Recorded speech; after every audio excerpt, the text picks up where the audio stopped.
ನಾನು ಮಂಡ್ಯಗೆ ಕಾಲಿಡ್ತಾ ಇದ್ದಾಗೆ ಕುಮಾರಣ್ಣ ಅವರ ಆರೋಗ್ಯದ ಬಗ್ಗೆ ತಾವೆಲ್ಲರೂ ಕೂಡ ನನಗೆ ಪ್ರಶ್ನೆ ಮಾಡಿದ್ರಿ. ಕುಮಾರಣ್ಣ ಅವರು ಹೇಗಿದ್ದಾರೆ, ಅವರು ಚೆನ್ನಾಗಿದ್ದಾರಲ್ವಾ, 100 ವರ್ಷಗಳ ಕಾಲ ನಮ್ಮ ಜೊತೆಯಲ್ಲಿ ಅವರು ಇರಬೇಕು ಅಂತಕ್ಕಂಥದ್ದು ತಾವೆಲ್ಲರೂ ಏನು ಮನಸ್ಪೂರ್ವಕವಾಗಿ ನೀವು ನಿಮ್ಮ ಮನಸ್ಸುಗಳಲ್ಲಿ ಸನ್ಮಾನ್ಯ ಕುಮಾರಣ್ಣ ಅವ್ರನ್ನ ಯಾವ ರೀತಿ ಕಾಣ್ತೀರಾ ಅಂತಕ್ಕಂಥದ್ದನ್ನ ನಾವು ಅನೇಕ ಸಂದರ್ಭದಲ್ಲಿ ನೋಡಿದ್ದೇವೆ. ಇಲ್ಲಿ ಹೆಣ್ಮಕ್ಳು ತಾವು ಕೂಡ ಕೇಳ್ತಾ ಇದ್ರಿ, ತಾಯಿ ಹೆಂಗಿದೆ ತಂದೆಯವರ ಆರೋಗ್ಯ ಅಂತಕ್ಕಂಥದ್ದು. ನಿಮಗೆ ಗೊತ್ತಿದೆ, 3 ಬಾರಿ ಹೃದಯದ ಚಿಕಿತ್ಸೆಗೆ ಒಳಗಾಗಿರ್ತಕ್ಕಂಥವ್ರು. ಆದರೂ ಕೂಡ ರಾಷ್ಟ್ರದ ಸೇವೆ ಮಾಡ್ತಕ್ಕಂಥದಕ್ಕೆ, ದೇಶವನ್ನ ಕಟ್ತಕ್ಕಂಥದಕ್ಕೆ ಮಂಡ್ಯ ಜಿಲ್ಲೆಯ ಎಲ್ಲ ತಂದೆ ತಾಯಂದ್ರಗಳ ಒಂದು ಆಶೀರ್ವಾದ, ಒಂದು ಸಹಕಾರ, ಒಂದು ಬೆಂಬಲದಿಂದ ಇವತ್ತು ಸನ್ಮಾನ್ಯ ಕುಮಾರಣ್ಣ ಅವರು ಈ ದೇಶದ ಗೌರವಾನ್ವಿತ ಪ್ರಧಾನಮಂತ್ರಿಗಳು ಶ್ರೀ ನರೇಂದ್ರ ಮೋದಿಜಿಯವರ ಕ್ಯಾಬಿನೆಟ್ನಲ್ಲಿ ಸಂಪುಟದಲ್ಲಿ ಮಂತ್ರಿಯಾಗಿ ಕೆಲಸ ಮಾಡತಕ್ಕಂಥದಕ್ಕೆ ಒಂದು ಅವಕಾಶವನ್ನ ಮಾಡಿಕೊಟ್ಟಿದ್ದೀರಿ.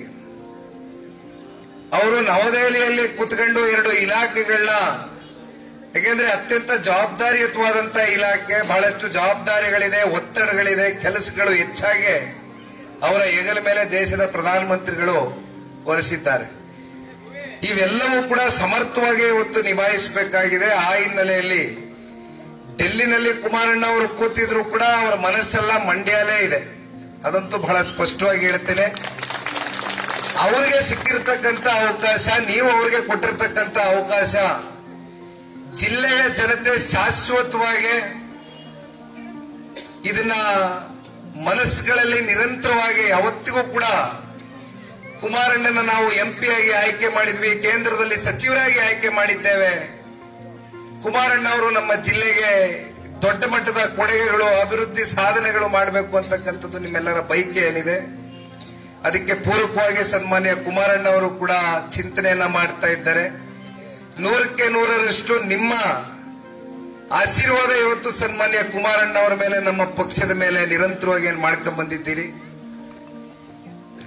ಇದಕ್ಕೆ ಅತ್ಯಂತ ಗೌರವಪೂರ್ವಕವಾಗಿ ಜಿಲ್ಲೆಯ ಜನತೆಯ ಸಮಗ್ರ ಅಭಿವೃದ್ಧಿಗೆ ಪಣತೊಟ್ಟಿ ಸನ್ಮಾನ್ಯ ಕುಮಾರಣ್ಣ ಅವರು ನಿಮ್ಮ ಜೊತೆಯಲ್ಲಿ ಸದಾಕಾಲ ನಿಂತಿದ್ದಾರೆ ಅಂತಕ್ಕಂಥದ್ದು ಈ ಸಂದರ್ಭದಲ್ಲಿ ಮತ್ತೆ ಹೇಳ್ತಾ, ಮತ್ತೆ ಇವತ್ತು ದೊಡ್ಡರಸಿನಕೆರೆಗೆ, ಮದ್ದೂರಿಗೆ ಬೇರೆ ಹೋಗಬೇಕಾಗಿದೆ ಡಿಸಿ ತಮ್ಮಣ್ಣ ಸಾಹೇಬ್ರ ಜೊತೆಯಲ್ಲಿ. ಅಲ್ಲಿಂದ ನಾಳೆ ದಿನದ ಕೆಲವೊಂದಷ್ಟು ಅರೇಂಜ್ಮೆಂಟ್ಗಳು ಕೂಡ ಬಾಕಿ ಇದೆ. ಹಾಗಾಗಿ ಯಾರು ಕೂಡ ಅನ್ಯಥ ಭಾವಿಸ್ಲಿಕ್ಕಿಲ್ಲ. ಅಂದ್ರೆ ನನ್ನ ಮಾತು ಬಹಳ ಚೊಕ್ಕದಾಗೆ ಇಲ್ಲಿಗೆ ಮುಕ್ತಾಯ ಮಾಡ್ತೇನೆ. ನಿಮ್ಮೆಲ್ಲರ ಆಶೀರ್ವಾದ, ಸಹಕಾರ ಜೊತೆಯಲ್ಲಿ ಇವತ್ತಿನ ವಿಶೇಷವಾದಂತ ಈ ಒಂದು ಕಾರ್ಯಕ್ರಮಕ್ಕೆ ತಾವೆಲ್ಲರೂ ಏನು ಪಾಲ್ಗೊಂಡಿದ್ದೀರಿ, ನನಗೂ ಕೂಡ ಆಹ್ವಾನ ಕೊಟ್ಟು ನಿಮ್ಮನ್ನ ಭೇಟಿ ಮಾಡತಕ್ಕಂಥದಕ್ಕೆ ಅವಕಾಶ ಮಾಡಿಕೊಟ್ಟಿದ್ದೀರಿ. ನಿಮ್ಮೆಲ್ಲರಿಗೂ ಕೂಡ ವಂದಿಸಿ ನನ್ನ 2 ಮಾತನ್ನ ಮುಗಿಸ್ತೇನೆ. ಜೈ ಹಿಂದ್, ಜೈ ಕರ್ನಾಟಕ ಮಾತು. ಜೊತೆಯಲ್ಲಿ ಮತ್ತೊಂದು ಬಹಳ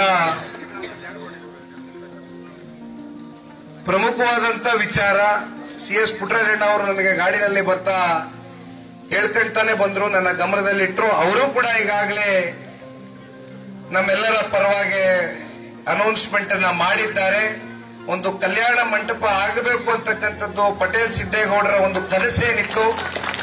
ಆ ಕನಸಿಗೆ ಪೂರಕವಾಗಿ CS ಪುಟ್ಟರಾಜಣ್ಣ ಅವರು ಜೊತೆಯಲ್ಲಿ ಸನ್ಮಾನ್ಯ ಕುಮಾರಣ್ಣ ಅವರು ನಾವೆಲ್ಲರೂ ಕೂಡ ಸಹಕಾರವನ್ನ ಕೊಡ್ತೇವೆ ಅಂತಕ್ಕಂಥದ್ದನ್ನ ಈ ಸಂದರ್ಭದಲ್ಲಿ ತಿಳಿಸ್ಲಿಕ್ಕೆ ಬಯಸ್ತೇನೆ. ಧನ್ಯವಾದ. ಜೈ ಹಿಂದ್, ಜೈ ಕರ್ನಾಟಕ. ಧನ್ಯವಾದ. If you like this video, ಬೇಗ ಲೈಕ್ ಮಾಡಿ, ಕಾಮೆಂಟ್ ಮಾಡಿ, ಶೇರ್ ಮಾಡಿ ಹಾಗೂ ಯೋಯೋ ಟಿವಿ ಕನ್ನಡವನ್ನು ಸಬ್ಸ್ಕ್ರೈಬ್ ಮಾಡಿ.